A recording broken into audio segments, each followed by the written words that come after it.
everybody, welcome. I'm Daniel G. Garza, and this is another episode of Put It Together Conversations. Welcome to the show. I want to welcome everybody watching us on Facebook, LinkedIn, YouTube, and Twitter. Thank you for joining us. For those of you watching on YouTube, would you do me a favor? Scroll down, hit that subscribe button, and the little notification bell. It'll let you know whenever a new show is on the air. Here at Little Mexican Production Sync, we have 3 shows all week long, plus the TikTok show in the morning. So make sure that you're subscribed to any of the pages to get notification and follow us on all the channels. Put It Together Conversations is a show about folks. It's about you, where you come from, where you are now, and what the journey is like. And the idea is to motivate and inspire other people to go after their dreams and goals. Today, I have a very special friend. Michael Weitzman is a professional mental health educational, motivational, inspirational, humorous, and helpful speaker, performer, keynote, advocate, and stand-up comedian with his own workshops and presentations called The 3 Amigos of Mental Health that he presents at conferences, clinics, hospitals, and many other organizations. He shares his own mental health story from discovery to recovery and recovery to discovery everywhere. Here with us today is my friend, Michael Weitzman. Hello, sir. How you doing? I'm doing great. How are you? I'm good. Love the nose. Patch Adams, yeah. How are you? I'm doing very well. Thank you so much for being here. Thanks for having me. Put up your name so people know who I'm talking about. So cool to have you on the show. We've had the opportunity to talk off the air, and we had a super long conversation, which is awesome because there's so much to you. So I'm not going to take up too much time. But tradition on the show is to let folks know how I know you. And I have to send a big shout out to our buddy, Mr. Paul Odenhall, who introduced us. He was kind enough to introduce us. That's right. How do you know Paul? Oh, my God. I've known Paul for probably close to about 12 years. He was someone about 10 years ago when I was very sick with my depression and bipolar that I accepted Jesus with him. As a Jewish man, I accepted Jesus over 10 years ago, and he was one of the 4 people that I accepted Jesus with. So, and that was, well, I'll get into it later, that was considered one of my biggest wellness tools. And then we've just been friends up there. He's up in New York. I'm in New York. So we just hit it off, and we help each other as much as we can. And we're part of other groups as well. That is so awesome. He's such a great guy. I met him through Alignable. We were both part of the same mastermind group, and that's how we connected. So he's been a source, and I've been on his show, and he's been on my show. So he's a great guy. Paul, if you're watching this, hello, sir. Love you, man. Which, by the way, I owe you my book. I need to email that to you, Paul, so I'll get that out to you. I've been lazy and not go to the post office, and that's the whole truth. But I'm not going to take more time because there's so much to you. So, Michael Weitzman, tell us how you put it together. Well, I put it together by being not put together. How about that? Because in the Cliff Notes, when I do my workshops and everything, it all started when I was about 5 or 6 years old. I used to stutter and had a lisp. And when you're 5 or 6 years old, Daniel, and kids can be pretty mean when you are stuttering and having that lisp. And then I got through that. And then basically at the age of 16, you know what you do at 16, right? You study to pass your road test, right? Well, I went to take mine, and I failed it 1, failed it twice, failed my road test 3 different times. And that was the start of, I call it, my mental health career of having suffering in silence with my mental health condition. I didn't pass, so I didn't want to go to parties, didn't want to go to places, because, you know, what are people going to think? You know, they're going to ask me, oh, so did you pass your road test? And I'm like, no. So I stopped going to parties, and I started to isolate. And then I started to have these symptoms of, you know, failure, and I'm a loser, and all those things at 16. The good thing is I passed on my 4th time, and at least that made it feel a little bit better. And I got my license, and eventually got a car, and everything was pretty good. But I still was suffering in silence. My parents knew it, but I didn't come out, as I call it. I did not come out of the mental health closet. That's what I call, because I did not get help. and I suffered for over 25 years with my mental health condition. And Wow. during that time, I was married. I had two beautiful girls. I had an unsupportive, unloving wife, unfortunately, and she didn't believe that I suffered. So from the beginning part, before I was married, I had different jobs, couldn't get the right one, and then I got into the mortgage industry and I started kicking butt. I was like an amazing sales rep. I called myself a product promoter, and I would just kick butt and sell. But the money that I was making a lot of money, Daniel, but the money became my antidepressant. That's what it was. So yeah, I made a lot of money, but then I had those days of being sick and being sick with my depression, bipolar. And during all these times, I didn't go and get help. So that's 25 years and being married and having two young girls suffering in silence with my mental health condition. So it really came back to, what was I suffering with? And for anybody out there, the symptoms are so simple that you can feel them, especially down when we had the pandemic and we still have the pandemic. Isolation is one of the biggest symptoms that people go through when they have a mental health condition. And Wow. it's just amazing. And then we've had this pandemic for a year and a half, and it's now gotten worse, in other areas. So I just couldn't get mentally well. I couldn't stay mentally well. I couldn't get mentally well. I dealt with sadness, overreaction, beating myself up, all the symptoms from what? From the brain, the mental health. So I had, from my good friend, Dr. Rob Kelly, I called a mental health injury. I don't like calling it mental illness. Illness is a very negative connotation. I call it a mental health challenge, mental health condition, a mental injury, or a mental health injury. And so during those 25 years, and I was still married, I didn't get help. I did not go for anything until basically, Daniel, in 1999, with my two young girls, and again, an unsupportive and unloving wife, I said to her, I got to do something. So I'm going to start taking medicine, and I think I might have to go into an inpatient to a psychiatric hospital. And my wife said to me, if you take medicine or go to a psychiatric hospital, I'm going to divorce you. So that was not very supportive, if you can say the least. So I got worse. I got even sicker. And then eventually she said, if you take medicine and you go to a psychiatric, I'm going to divorce you. So I didn't go. And then finally I said, screw you, I'm going. And I went. Did it get me to stay mentally well? Absolutely not. But during those times, I finally came out of the mental health closet in 1999. And I call it, what did I do? I started the triangle. That's when you take your psychiatrist, your meds, and your talker. In my case, it was the psychiatrist, was the therapist. So I did the triangle, like everyone that does when they have a mental health condition. They start with the psychiatrist, the meds, and the talker.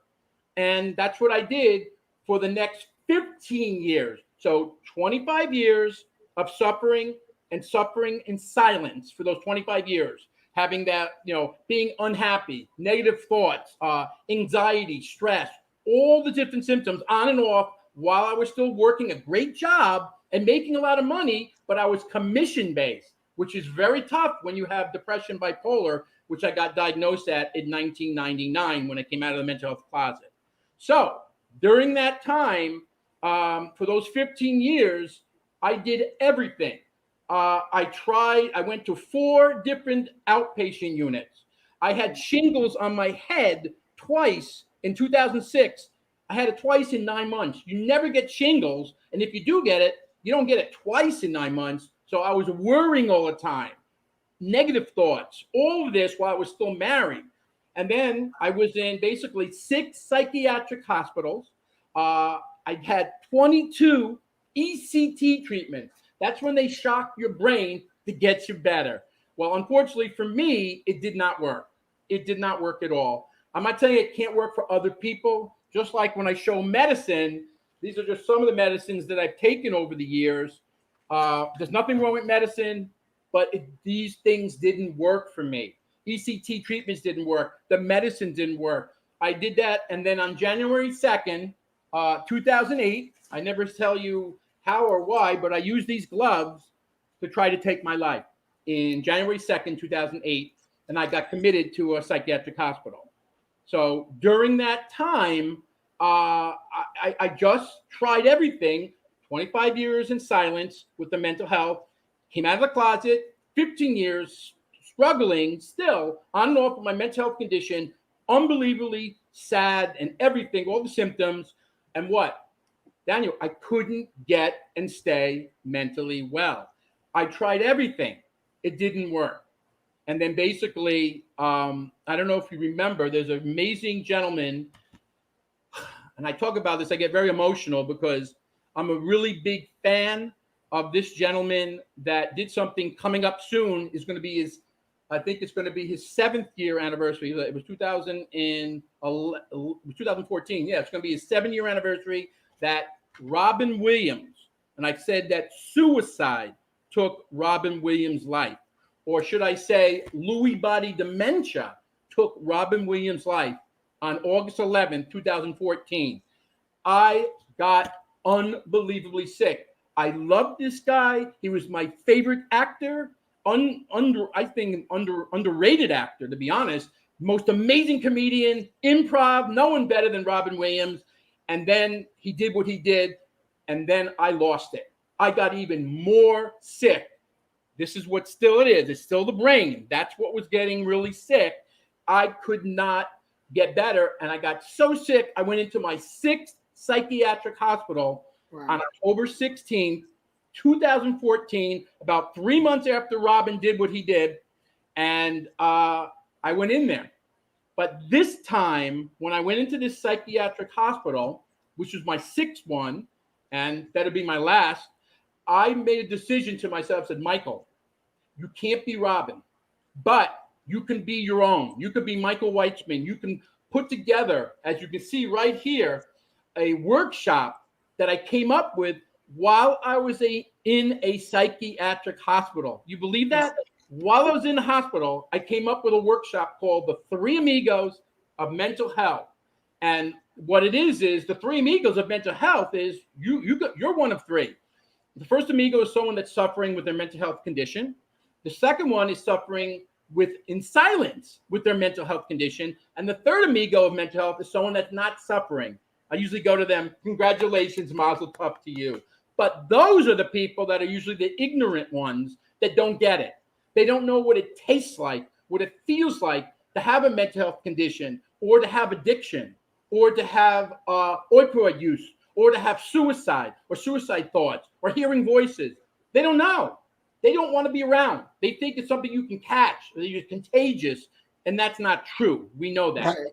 So I came up with the workshop, and I came up with certain things. I have a big one here, but I'll show the little one. I came up with this called Bipolar Mint Gum. That's right. It's out in the market right now, Bipolar Mint Gum. So now you too, and I throw it in the audience when I do my seminars, which I just did, my first one in 1.5 years since the pandemic. So now you too can have the taste and the feel of having bipolar. That's right. The taste and feel of having bipolar. But don't worry.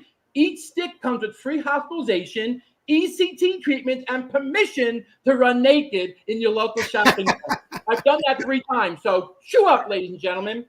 And I got Schizophrenia Mint Gum coming out next week. Again, what did I want my workshop to accomplish? Have fun with your mental health. Don't make fun. Have fun. I make it cool. I make it fun. I make it sexy to talk and work on your mental health and your mental health challenges, because it's not shame, and you shouldn't feel guilt that you're having a mental health condition. It's just like anything else. Before we go too far, because I want to make sure that we touch on some of the stuff that you brought up early, because there are a lot of people, and my boyfriend, Christian, my partner, is in line. His mother had this kind of dementia, and she went through the hallucinations. So we're familiar with that. But I want to go back, because you from the beginning, you were talking about being 60 years old, because there's not a whole lot of people that can pinpoint when they feel or when they know that this part of their journey started. And you kind of have a clear idea of what triggered it. Is that common in a lot of people? Do people normally have that? I would say it's pretty common. Some it's not, and it's called trauma. Trauma is the biggest things that can trigger so many different things. For me, it was not passing my road test and not being able to take tests in high school and college. I was terrible with tests and terrible with doing a road test. So that started the trauma and started the fear, the anxiety, the worry. But it's not always trauma. It's other things. It could be situations that happen, disappointments that happen. These are things. Relationships fall apart and people get sick and have depression or start doing addiction or suicide thoughts. There's so many different areas and so many places that it can be. But for me, it was triggered when I was 16. And the amazing thing is when it was basically in October 16th, when I got discharged on October 29th, 2014, I know the dates. I'm coming up to mine now. It's going to be my 7th year anniversary of what? Getting and staying mentally well. Gotcha. That's the key. And the key is like, what was it? So you came up with a workshop. So what's your workshop about? It's also, most importantly, the 3 Amigos of Mental Health is getting rid of this stigma. I don't like the word illness. Get rid of illness. Say a mental health condition, a mental health injury, a mental health condition, a mental health challenge. That's better. And the next thing you want to do, instead of that, the most important thing, and this is because of Simone Biles and Michael Phelps and this Osaka from the Japanese tennis player, they are coming out. They're coming out of I call it the mental health closet. They're coming out and they're dealing with acceptance and opening up that something is not right. I need to get mental health and mental help from my mental health, or it could be addiction, or it could be suicide, or hearing voices. But that's the next biggest thing, is dealing with acceptance and opening up and tell your stories to a doctor, to a group, to me. It doesn't matter. That's what it is, because now I'm a relatable person, so I can help other people. Wow, that guy, I tried to take my life. I had suicide thoughts. I misused medicine. I had mental health conditions for 40 years. You know how many people I'm helping because I can relate? I'm a different type of resource because I'm relatable. I'm not saying anything wrong with psychiatrists and therapists and stuff like that. They're all very important, but I feel I'm a different one. And also I like to use the humor. The humor is so important. I get into this in so many different reasons because of Robin Williams. I tell people, use this. Watch the movie Patch Adams, man. Put on the red nose. Yes, it's about improving people's quality of life. So I get into that. But the most important thing, so what is the workshop? I said, get rid of the stigma, acceptance and opening up with your mental health. Tell your struggles. Exactly. So that's what one of the questions right now was, what do you think about Simone Biles? And you just talked about that. Before we continue, I want to remind everybody you're watching Put It Together Conversations. I'm your host, Daniel G. Garza. My guest today is Michael Weitzman, and we're talking about mental health conditions, coming out of the mental health closet and revealing your truth. And we were just talking about Simone Biles. We do have a question on the board for you. Michael, do you think that the lock or the shutdown revealed to too many people their various mental health issues? Absolutely. Absolutely. I'm not because of the data. That's partly it, because suicide has gone up almost 30% for suicide. Opioid use has skyrocketed 30%. Mental health conditions have gone up so high. So yeah, that is one of the biggest problems, because I said before, isolation. When you're not doing anything, I tell people now that I work at a psychiatric hospital I used to be a patient at. And the thing is that, what do I tell people? You got to keep your mind, here you go, and your body busy all the time. If that mind is not busy, you're going to go off in these negative thoughts, and I'm not good enough, and I'm going to go into all these different things that I used to do for those 40 years on and off. So I always tell people, make a to-do list and keep yourself busy. And speaking of the question you just had about Simone Biles, with Simone, she's a hero of mine. What, are you kidding me? I think it's amazing what she did, and she's not competing because she might have gotten hurt. because she mind wasn't really into it. I know she's going to compete tomorrow, and whatever she does, I don't care. If she doesn't win it, it doesn't matter. She's a hero. The reason is when people have a mental health condition, if you're coming out and telling people I have something going on, that's called strength, because you're doing something about it. And we all have strengths inside our bodies or minds. So even though we're struggling with that, how about the people that are struggling with diabetes? How about the people that are struggling with cancer? How about people struggling with other things going on with them? Same thing. And I teach them the same thing about helping to improve your quality of life. So that's one of the things. But I just want to get into the three amigos. The other things that are more important is getting people to use many types of wellness tools out of my wellness toolbox. That's what it got me to get and stay mentally well. Doing meditation, doing deep breathing exercises, doing affirmations, creed, prayer, God, Bible, Jesus. God, Jesus, and humor is my biggest wellness tool. And that's what I'm saying, humor. You got to try humor, laughter, and smiles. It's good for your endorphins. It's good for your serotonin and dopamine. Humor is so important for your dull and kills the pain. So that's just a little bit, but those are just some of the reasons about the three amigos and why it's so important that I'm trying to help so many people now with their mental health, addiction, and suicide, and so much more. So we have another question on the board for you. What advice would you give to someone who is going down their shame or negative spiral, and how can they get themselves out of it? Well, number one, contact me. Okay. That would be one thing. First of all, if you're not seeing anyone right now, I recommend seeing a doctor, like a psychiatrist. He'll make a decision if medicine should be used or not. It doesn't always have to be used. Try it with the medicine and then go with a therapist. I called that before. There I said that the old triangle. That's what it was. But after that, you get involved. You need support. You need a backup plan. These are things I talk about. Support, whether it's your friends, whether it's your family, whether it's your coworker, whether it's a hospital or a clinic that you talk to and you have support individually, one-on-one, or a group. You go into a group therapy that has other people that might have bipolar or someone that has schizophrenia. And you say, wow, you have the same things that I have. So we have something to talk about because you're not alone. And the most important thing is it's not your fault that you have a mental health condition, addiction, or have suicide thoughts. You got to understand that. There's no shame or no guilt coming out saying, you know what? I need some help. That's strength, ladies and gentlemen. And that's why I love when people come out, all these people that are starting right now. I love them because hopefully the society will start to normalize mental health, that you're not a monster. You're not going to get it if I touch you and you're going to get, right. You know? So there's something really interesting that you mentioned, because most people would think one or the other when it comes to seeking help. But you're saying that a good combo is psychiatry, psychology, and support groups. Why is that?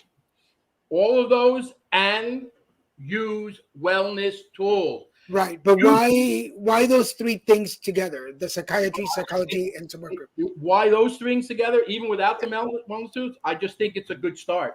I just think it's a really good start. I'm not saying it's going to work for everybody, because medicine didn't work for me. A therapist helped me. A psychiatrist helped me. After 40 years, I call it this way. I don't have it here. I call it the Lay's potato chip syndrome. You know, the slogan is of Lay's. You just can't have just one psychiatrist, one type of medicine, or one type of therapist. It takes a long time to find the right combo. It took me 40 years. It took me 15 years to find the right combination after 40 years of suffering on and off. So that's really what it comes down to. So I recommend support. Your parents, your loved ones, your aunt, your friend, be in a support group. Try the medicine, psychiatry, and the therapist. And then where I got into, that got me to the promised land to stay mentally well, was using all the wellness tools. I have books that I read, The 4 Agreements by Miguel Ruiz. One of the biggest agreements is don't take things personally. How many people take things personally? And then if you have depression and bipolar, you're going to take it even more personally because it's not you that's thinking, it's your disease that's talking, and you're not your disease. You're not your diagnosis. I'm Michael Weitzman, as you can see, bipolar no longer. I used to be bipolar. I used to be my diagnosis. See how I change it and split it up? So those are the things I recommend, but trying to do all the things, the triangle and the support groups and a backup plan, and of course, use the wellness tools. You have people like self-improvement tapes. That's what I use. By from Wayne Dyer. He says, I'm not better than you. I'm just better than I used to be. You don't have to compete with anybody. You just need to get better. What you think of me is really none of my business. Don't get rid of the your. That's Wayne Dyer. Self-improvement tapes. That's something that helped me with my mental health, that got me to get and stay mentally well. So it's really interesting that you use and you bring up things like, for instance, the 4 agreements are very big in alcohol, AA, and I use those in my recovery. Dyer is very big in spirituality and very big and self-improvement. So there's a lot of I'm finding it very interesting because most people would think, oh, well, just go to medicine and you'll be okay. But there is so much more to mental health awareness than take a pill, you'll be fine. Listen, it's from the movie. Do you remember the movie from Cher and Nicolas Cage when Cher smacks Nicolas Cage in the face in Moonstruck? Remember what she says? Yeah. She said, snap out of it. I would. Why would I want to suffer in silence and suffer for over 40 years with my mental health condition? I wish I could just snap out of it during those 40 years. It didn't work.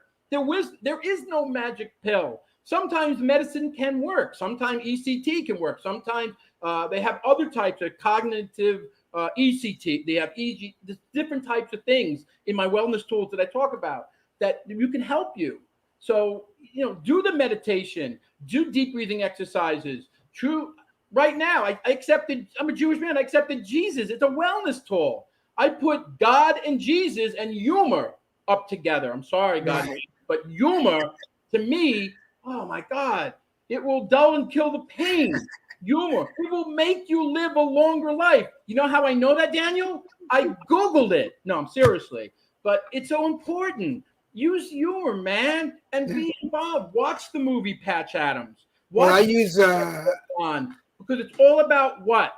It's all about helping to improve people's quality of life. And no matter what is going on with you, we all have equality, equity, diversity, and inclusion for all types of people, whether it's transgender, gay, straight, white, black, religious. It doesn't matter. Mentally ill, mentally have a mental health condition, have addiction, suicide. It doesn't matter what's going on with you inside out, because what?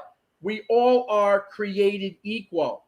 And unfortunately, I don't see it in our society, and I'm bringing equality back, because just as someone that's suffering with a mental health condition gets treated like garbage, that's not right.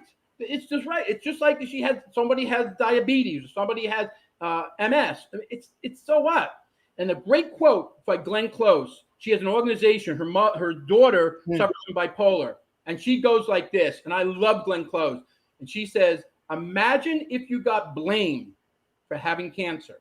Think about that for a second. Imagine if you got blamed for having cancer. Why do we get blamed for having a mental health condition, or having addiction, or having suicide, or suicide thoughts? There's no reason to get blamed for that. We need to get it normalized. I'll give you the analogy. I'll be honest with you. Homosexuality used to, go back 20, go back 30 years. It's like mental health is a little bit now. I think it's more accepted, homosexuality and even transgender nowadays, than it is if you tell someone that you have a mental illness. And I still feel we have a lot to go in the mental health field. We're not there yet. And at least they've made strides in homosexuality and other stigmas and civil rights and other things that are going on. But I still think mental health has a long way to go being accepted in our society. And I try to make it cool and fun to talk about mental health. For everybody watching, this is Put It Together Conversations. I'm your host, Daniel G. Garza. We're speaking with Michael Weitzman, and we're talking about mental health how it affects you, how it affects other people, and what to do to get over it. And we're talking about laughter and different resources that he uses. And definitely, I believe in laughter. I use laughter a lot in my public speaking when it comes to HIV and anal cancer, because I always believe that people grasp information a lot easier when they're laughing than when they're crying. But there's something you talked about earlier today, and earlier in the show, talked about finding the strength. Um, when you finally decided in your marriage to seek the help that you needed, where did that strength come from? The strength. I don't know if you want. Back then, it was strange, but it was a different type of strange because I was under so much stress, and because of going through a pending divorce, an unloving marriage, an unloving divorce, unloving wife, unsupported wife. It's just that I had to try. This is what I always tell people: try things, okay? Try something. If you whatever it is, you can't just stay and do. I call it the neon sign effect. You know what the neon sign of it? You wake up in the morning, and then all of a sudden, you go to bed and saying, "I'm going to go to bed. And I'm not going to wake up with mental health condition." And I wake up, and basically, it's like a 24/7, like a diner, open 24/7. I call that the neon sign effect. It's there again, or the cave of hell. That's where when you're just going to sit or lay in your bed, put the covers over your head, which I've done so many different times, and just sleep and do nothing all day long. You know where that mind is going. It's not going positive. It's going negative. And you need, like I said earlier, you got to keep yourself busy. That mind, when I talk to my clients or I talk to anyone, you got to keep yourself busy. I send them the list of the wellness tools. I give them movies to watch. Great movie called Silver Lining Playbook. It's a bipolar love story, kind of like late Officer and a Gentleman or Pretty Woman when the Richard Gere scrapes a woman off. But same thing with Bradley Cooper. I don't want to give it away, but Silver Lining Playbook, inspirational things or motivational things. That's what it's all about. And I want to motivate people. I want to inspire people and show them, like, you know what? After 40 years, I finally got and stayed mentally well, and now 7 years staying mentally well. And you know what?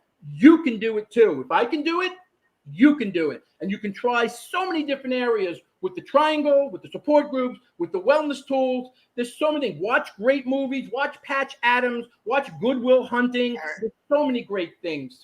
Well, I'm glad you brought up the toolbox again, because we have a question.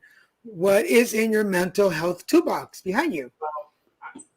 This in here is all the things that I was talking about before. I got my lazy potato chip. I have even, look what I had in here. I got my maracas. But the most important thing in the wellness toolbox, seriously, is all the things that I tell people. I send them. I say, make a to-do list. Try meditation. Try meditation. Try deep breathing exercises. This is a great one for your audience. A great one is, if there's something that you're doing that you want to stop doing, you got to try affirmation. And I'll give you an example. I used to worry all the time, Daniel. Always worried for those 40 years. Worried. Got the shingles on my face because of worrying, not just because of chicken pox. But the point was, I worried all the time. So I came up with an affirmation. I've been saying it for almost 7 years in the shower. Stop worrying as much as you can so you can become a much healthier man. Sounds corny, but it is effective. And I say it in my showers. Maybe not as often as I used to, but I still know about it. I talk about it. Or maybe you overreact to things, because when you have a mental health condition or addiction, you overreact to everything that's going around you. So I say overreaction is not the way. Just take a deep breath and have an amazing day. As simple as that. Became a reality. I'm glad you mentioned, like, because I do shower prayers too. I meditate and pray in the shower in the mornings. I love it. So do you have, other than things that pop up during the day, question number one, do you have to have some consistency in your days? And if so, what are those constant things that keep you on track? You definitely have to have a consistency. But let's go back. Let's assuming you're really suffering. You're really struggling. really having a bad day, do it simply. Put together a little to-do list. You know what? Write it down. I got out of bed. That's one thing. Cross it. Or what else? I brushed my teeth. I took a shower. I took a walk. I went to the library. And then at the end of the day, you cross it all off. You know what? I had a pretty productive day. Not what I really wanted, but at least it was something to keep my mind and my body busy. Journaling. Oh my God, I recommend journaling. I love journaling. I journal all the time. I write so much stuff. I say how I'm feeling, what's going on, how's going on with my kids, my daughters, and and stuff of that nature, my girlfriend, whatever the case. Journal. There's so many wellness tools. I can't tell you. There's so many things you should try. And I get people. So your day, Daniel, I have a cat. That's always the serotonin comes out of the brain when you pet your cat. I have a cat, Baxter. It's a wellness tool, people. Anything. There's so many things that can help you. So you consider like even the smallest things that we do, brush your teeth, an accomplishment, and make sure that you do that. That's pretty smart because it does. I tell my clients in the spiritual coaching that sometimes a small goal, because if you're in that mood where your brain doesn't want to cooperate, taking a shower can seem overwhelming, but just to accomplish that should be celebrated. So how do you, because you're telling us about all these ways that you keep busy, but what's a way that Michael unwinds? Oh God, it's so, I'll tell you the truth. My unwinding is doing tons of podcasts, doing seminars, doing tons of webinars. That's how I unwind. My unwinding is constantly creating and doing everything that I can. I want to be, and I will be. I've been on TV, I've been on radio, I've been on Goldcast Video. They made me the star. I want to be nationally known. I want to be worldly known. I'm actually getting pretty well known in UK. And the reason is it's not what you think. If you think it's about this, you're wrong. I'm 62 and a half years old. It's not about the money anymore. The question is, I want to be famous and successful, and I want to have, this fame in the mental health field for one reason only. So I have a bigger platform so I can help a lot more people that are struggling and suffering in silence and educate the ones that are ignorant that get them to understand what it tastes like and what it feels like, so all the three amigos can help and support one another and be friends. Amigos. That's where I came up with this in a workshop in a psychiatric hospital. I mean, I came up with this. Look at this. Look at this. Now next time you go there, forget about the almond part. You want mental joy, ladies and gentlemen. This is what you want. For the pandemic, I use this as my mask. I have to put Patch Adams' nose there. So it's very important. There's other reasons for, regarding the humor part that you get into. I got to ask you this question. You're going to love this one. How many times does a 4-year-old laugh and smile during the day, Daniel? I always do this. I love this. How many times? I have no clue. A 4-year-old laughs and smiles 300 to 400 times a day. Think about it. Yep. Now, how many times does a 40-year-old laugh and smile during the day? What do you think? It has to be double digits somewhere. Between 2 and 13 times a day if you're lucky. So what am I trying to tell people? Yes, watch humor, do humor, read humor, whatever it is. It's what is it? It's a natural beauty enhancer. Look, I'm just kidding on that one, but it's contagious. You start laughing, I start laughing. It's a way to success. It's also productivity. 1 out of 4 people at Amazon or Walmart has a mental health condition. Do you hear what I just said?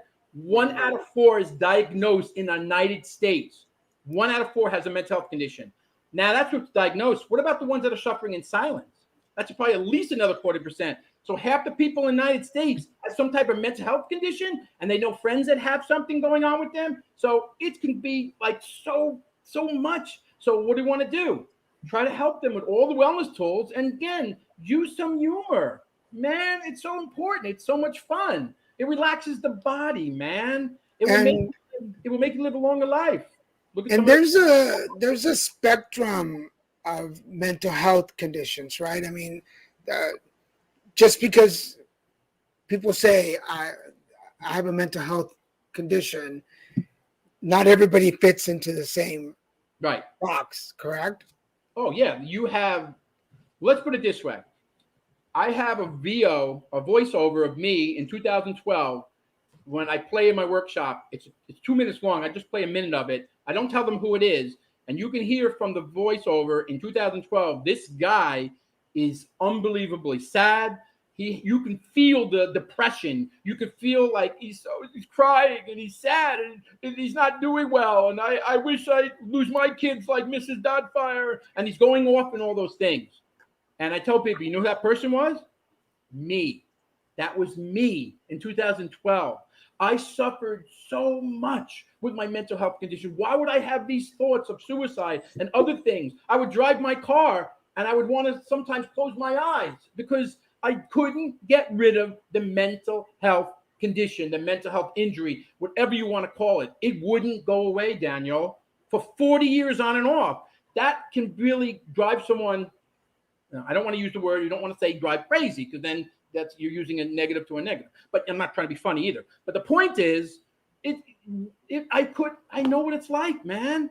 It's the worst feeling in the world, man. Having a mental health condition that won't go away. But you tried things. Try and do. I tell people, do things.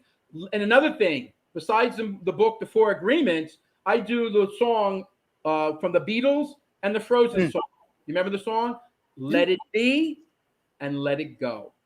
People got to let things go and stop judging. I have a whole routine I do on judgment and judging people. That's another thing we do a lot in our society. That's ridiculous. We need to use, you got to use, for me, I use something. You ever see the movie When Harry Met Sally? You remember that movie? You remember when the woman goes, when she's doing her thing, it says, I want what she has? Well, I'm not talking about the big O here, Daniel. I'm talking about the big P. Michael has the big P. Passion. Passion. You can't go to school. I want to take Passion 101. No, I got it from 62 and a half years of struggling, disappointments, good times, bad times. That's what builds my story.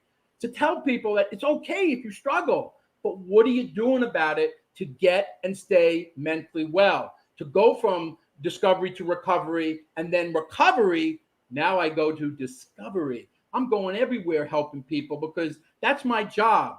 My job is not about me anymore. Since I got mentally well, it says it in the Bible. I'm not a really big Bible guy, but I'm learning. How may I serve? How may I help you? That's more important than me getting gratification. If I can make a difference, like in the starfish, you ever hear the starfish? You never mean the starfish story? This is great. It takes 2 seconds. Starfish story. The guy, little boy, is on the beach and all the starfish is floating to the shore. Tons of starfish. So he's taking the boy, about 8 years old, he's taking the starfish and throwing them back in the ocean. All of a sudden, there's tons of them, and he's throwing them back. An old man comes by, Daniel. An old man comes by and says, what are you doing? You can't take all those starfish and throw them all back in the ocean. So the little boy takes the starfish, throws one back in and says, you know what? But I made a difference in that starfish's life. If I can make a difference in one person's life or 1,000 people's life or 1,000,000 people's life, then I'm doing what I need to do. It's all about using my passion to give value to help others. That's what it is about. And that's what Michael Weitzman is. Michael Weitzman, Bipolar no longer. And we haven't talked about Mrs. Staying Alive. There she is. She's a beauty. She's gorgeous. She's all about getting rid of the stigma of mental illness. My tribute to the amazing Robin Williams. And also, she's all about what?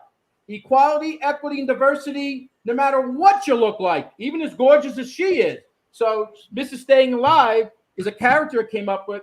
When my mom had cancer, I would dance in nursing homes and assisted living as this woman to engage the audience. In nursing homes, and they have dementia, they have disabilities, they have cancer. So what am I trying to do? Just like in the movie Patch Adams, I'm trying to help and improve their quality of life. They deserve, somebody that has dementia deserve to have a quality life. Don't you think so? Just like someone that has a mental health condition or an addiction or suicide thoughts. So that's so important to improve people's quality of life. And Mrs. Staying Alive is I didn't get on America's Got Talent. I did 3 years in a row audition. I didn't get on. It's their loss, but it's okay. I'm the white Medea. I'll get on somehow. But this brings up an interesting question, because you're bringing up the staying alive, and I've always thought about this. We're talking about the Karens of the world. No offense to any Karens out there, but where do you think there's such a huge rise in the Karens? Do you believe that most people that go to that extreme of anger and rebel against people or throw out, would you consider that part of a spectrum of mental health issues? Yeah, of course. Anger, definitely. Overreaction, negative thoughts. It's all part of the symptoms. All part of the symptoms. There's so many types of symptoms. Being sad, like I said, isolating. There's so many things that we go into. That's why if you see you're having any of these types of symptoms, go talk to somebody. Get the help at your school. Get the help of your organization. Talk to a place at MHA or NAMI or other clinics or hospitals. Speak to a psychiatrist. Get a therapist. These are things to start. Get the baseline, that triangle. And really, maybe you'll need medicine. Maybe you won't. But give it a shot. But then the wellness toolbox, baby. That's another thing. That's a freebie. I got so many types of wellness tools. Nutrition. That's a wellness tool. That's it. Walks on the beach. That's a wellness tool. These are things that can help you with your mental and your physical health. Yeah, I've always thought from the beginning of the whole Karen era that we're in, that it's not always about being racist or angry or really that hate. There's always something else going on. And unfortunately, like you say, we sometimes we rather go for the easier solution, which is hate and everything that falls under it, and not go, well, maybe there is something that is not balanced that we need to tap into. Well, before we continue, everybody watching, this is Put It Together Conversations. I'm your host, Daniel G. Garza. My guest today is Michael Weitzman, and we're talking about the toolbox of mental health. Laugh and finding the right tools to make you feel better about yourself, too. So this is the part of the show where we ask our guests to share some words of wisdom. So Michael Weitzman, what words of wisdom do you have for the audience? My words of wisdom, I kind of said it a little bit before, and I'll say it again. Everybody, no matter what is going on with you, it's so important to tell your story. Don't be afraid to talk about it, to talk about what any struggles are going on, whether it's a relationship struggle, whether it's a mental health struggle, whatever it is, talk about it. And if you need professional help, get the professional help you need, and then try other things to work on. And then the most important thing, as I said to you before, I'm telling you, it's so important to have this passion. Everybody's got passion. Even a 4-year-old has passion inside. It's a little passion, but there's passion inside a 4-year-old. There's passion in any one of us. Use that passion, people, whatever it is, and you can use it to help others, whatever it is. Mine has to be mental health and addiction and suicide. That's what I am. I used to do mortgages. I was a great mortgage rep. Now I'm a great advocate, speaker, performer, peer support specialist, care coordinator, and stand-up comedian. As Mrs. Staying Alive, I'm a sit-down comedian. But the point is, I just use that passion, baby, and really help people. No matter, even if you don't know them, that's important. I helped someone the other day. I was getting a bagel. And this was like 2 months ago. And the guy said to his customers, I think I'm going to take my life. I can't handle the business going under. And I'm overhearing this, waiting for my bagel to be made. So I said, Michael, get into action. 3 days later, what did I do? I went to a florist. I went and got him a plant and wrote an amazing note with my phone number. If you need help, went in the back, the bagel place. I met him. He cried like a baby. I cried like a baby. How hard? $7 to help someone that's struggling with their mental health for no reason at all. And I didn't even know the guy. So that's what it's also. You talk about words of wisdom. That's the best. Do something. Help someone. And don't expect anything in return. It's called Pay It Forward. Great movie. But also the concept of instead of paying anyone back, pay it forward. Help someone, whether you know them or not. They could be struggling right now, and you're talking to them or giving them insight could make a difference in their mental and physical life. That's very cool. Yeah, sometimes, and first of all, I want to applaud you for being so open and candid about your mental health situation. Because it is, we some of us struggle with mental health, and for those of you watching, just know that mental health issues can come up when you least expect them, out of different circumstances. Michael has his story from being young. Mine started after started to drink and doing drugs. Um, it can show up in many different forms. It can make you rebellious. It can withdraw. It can have you do very things that put you in danger. It can make you a hermit. There is no stamp that meets everybody. So if you feel, first of all, if you feel like you need help and you're going through anything, please reach out to any of the 800 hotlines, and we'll make sure to post those on our pages. Reach out to either one of us. But you're not, it's a very lonely journey because you have to go through it and go out it alone. But you're not alone at the end of the tunnel. There are tons of us out there. We can't walk the whole step with you, but we can shine a light and show you the way out of the tunnel. And that's why we call it a tunnel, because there's an exit. Otherwise, it would be a cave. Yep, and so if you're going through a tunnel and you feel alone, just know that there's many of us on the other side waiting for you to come out. You're not alone. And the other most important thing is, to me, it is therapeutic to tell my struggles that I had. It's therapy for me to go and tell people how I finally got and stayed mentally well, and not bring up ego or attitude or anything like that. I'm still a normal, regular guy who suffered for over 40 years, but was able to find so many different areas finally and got the wellness tools that got me to stay mentally well, which I work on all the time. And there are days I don't need it because I'm just doing unbelievably great. I'm putting on my nose and I'm being Patch Adams and improving people's quality of life. And that's what it's all about. You want to help people and you want to help yourself. Now, it's not about me helping me. I want to help you, because that is, to me, is the definition. You want to talk about another words of wisdom. The definition of success is doing everything in your power by using your powers and using your passion to help others. That is the definition of success. It's not monetarily. It's about making a difference in somebody's life.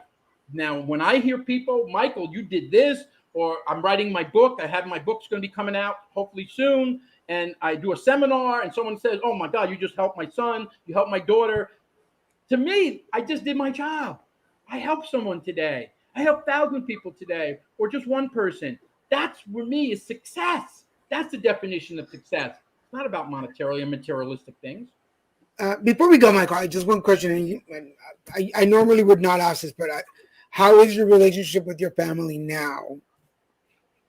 Well, there's nothing with the ex. I used to call her, I say that she's my why, as in, why the hell did I wait so long? Screw the ex, I tried.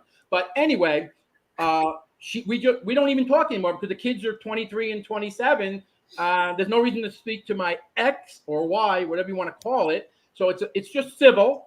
But my relation, I have a girlfriend that we work very hard. We're working very hard on and off on our relation. But my relation with my kids, my daughters, I lost my parents. I lost my mom in 2017 and my dad 2019. They were there. If I didn't have my parents, I wouldn't be alive today. They were my biggest support staff.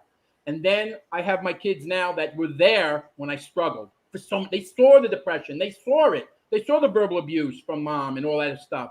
But now I have a great relationship with my 23-year-old and my 27-year-old, both girls. One lives in Florida, the younger one. The older one lives in West New York, in Jersey. So my relationship with my family is great, with my kids. And my kids got me just the other day a drawings of Robin Williams, different parts of half. I think I sent you that, of different parts of Robin Williams. And now I just spoke to the lady, and there was a note from my daughter for these drawings. And it's just, I framed it, and it's amazing because they get it. My daughters know I'm in the mental health field because of Robin Williams. He's the reason I decided I wanted to be a new career in the mental health field, helping others. And my kids get it. And that's rare that your kids get it in this life, especially when they suffer. Pretty cool. Well, good for you, man. Again, I want to thank Paul Odenhall for connecting us. And thank you so much for, again, being so open. And your energy is undeniable, and your passion for what you're doing is so great. For anybody watching, here is his Twitter handle. Once you get there, you can find him, connect with him. If you want more information on mental health, reach out to him. Again, our page, Little Mixer Productions Inc., is open also for any questions you might have. We'll be happy to connect you to the right people. What's coming up for you? What's next on your agenda? Well, I'm hoping to hear that I got on Britain's Got Talent with Mrs. Staying Alive. I'm not giving up on her yet. But besides that, I'm working very hard trying to get someone to do a documentary on my story. I'm trying to get someone to get on TV, local here, and then hopefully get national. I'm trying to get on TV. That's the most important. Try to get on The Doctors, Tamron Hall, Dr. Oz, all these different shows, because it's a very hot topic right now because of the athletes that come out talking about mental health. So I'm working on that. I got to get the 3 Amigos of Mental Health book out. And then of course, we got to go for the documentary. But most importantly, we need to have a movie of Michael Weitzman and his story, because it's not about me anymore. It's all about educating, inspiring people, making them laugh. So when you talk about the social media, what do I want? I want to educate you, inspire you, and make you laugh. And that's what I do in my life. And that's what I do about helping people with mental health, addiction, suicide.